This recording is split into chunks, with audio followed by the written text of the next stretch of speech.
લાખ રૂપિયાની બુદ્ધિ. એક હતો રાજાનો કુંવર, એક હતો પ્રધાન પુત્ર, બંને પાક્કા મિત્રો. એકવાર બંને જણા શિકાર કરવા જંગલમાં સાથે ગયા. ખૂબ ફર્યા, પણ એકેય શિકાર હાથમાં આવ્યો નહીં. બંને ખૂબ જ થાકી ગયા હતા. ભૂખ પણ લાગી હતી. તેથી તેઓ એક મોટા ઝાડ નીચે આરામ કરવા બેઠા. પ્રધાન પુત્ર કહે, તું અહીં ઝાડ નીચે આરામ કર, હું બાજુના કોઈ ગામમાંથી ખાવાનું પીવાનું લઈને આવું છું. રાજકુંવર એક ઝાડ નીચે બેઠો ને પ્રધાન પુત્ર બાજુના ગામમાં કંઈક ખાવા પીવાનું લેવા ગયો. પ્રધાન પુત્ર ફરતા ફરતા એક ગામમાં જઈ ચડ્યો. આ ગામનો રાજા મરી ગયો હતો. તેને કોઈ વારસદાર નહોતો, એટલે બધાએ નક્કી કર્યું હતું કે મુખ્ય દરવાજામાંથી જે પહેલો પ્રવેશ કરે એને રાજા બનાવવું. ત્યાં જ પ્રધાન પુત્ર મુખ્ય દરવાજેથી પ્રવેશ્યો. તેથી લોકોએ રાજા થઈ તેના ગળામાં હાર પહેરાવ્યો ને ધામધૂમથી એને મહેલમાં લઈ ગયા.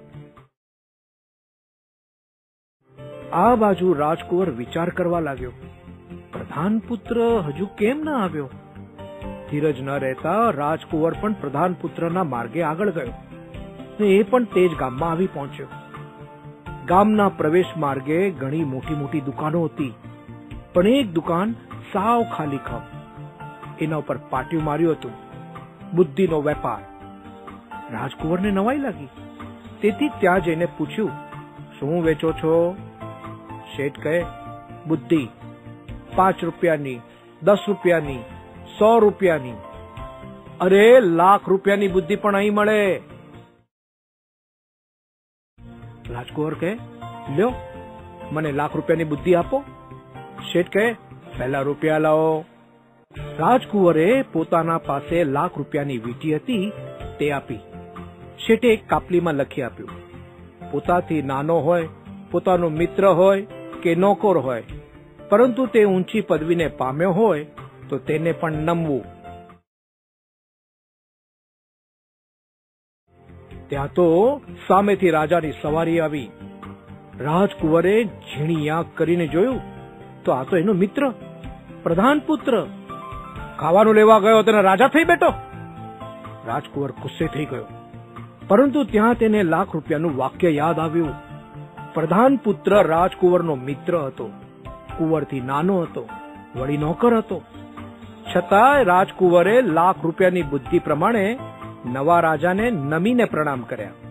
હાથી ઉપર બેઠેલા પ્રધાન પુત્રે આ જોયું, તેને યાદ આવ્યું, ઓ બાપરે, આ તો રાજકુંવર. તેને સિપાહીઓને આજ્ઞા કરી, આ રાજકુંવર છે, એને જમાડી મહેલમાં લઈ આવો. સવારી ફરીને પાછી મહેલમાં આવી. ત્યાં સભા ભરાઈને બેઠી હતી.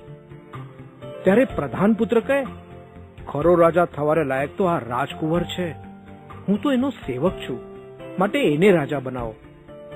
આમ રાજકુંવર રાજા બન્યો, પ્રધાન પુત્ર પ્રધાન બન્યો ને સૌએ આ વાત હર્ષથી સ્વીકારી લીધી.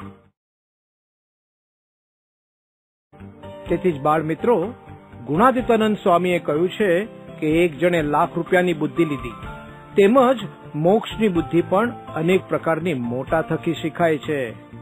એટલે કે રાજકુમારે બુદ્ધિ ખરીદી અને એનો ઉપયોગ કર્યો તો રાજગાદી મળી. તેમજ આપણું કલ્યાણ થાય તેવી નિયમ, નિશ્ચય અને પક્ષની બુદ્ધિ પણ મોટા પુરુષ પાસેથી મળે છે. આપણે તે બુદ્ધિયોગ મેળવવા માટે મોટા પુરુષનો સત્સંગ કરીએ તો જેમ રાજકુમારને રાજ્ય મળ્યું તેમ આપણને અક્ષરધામ મળી જાય.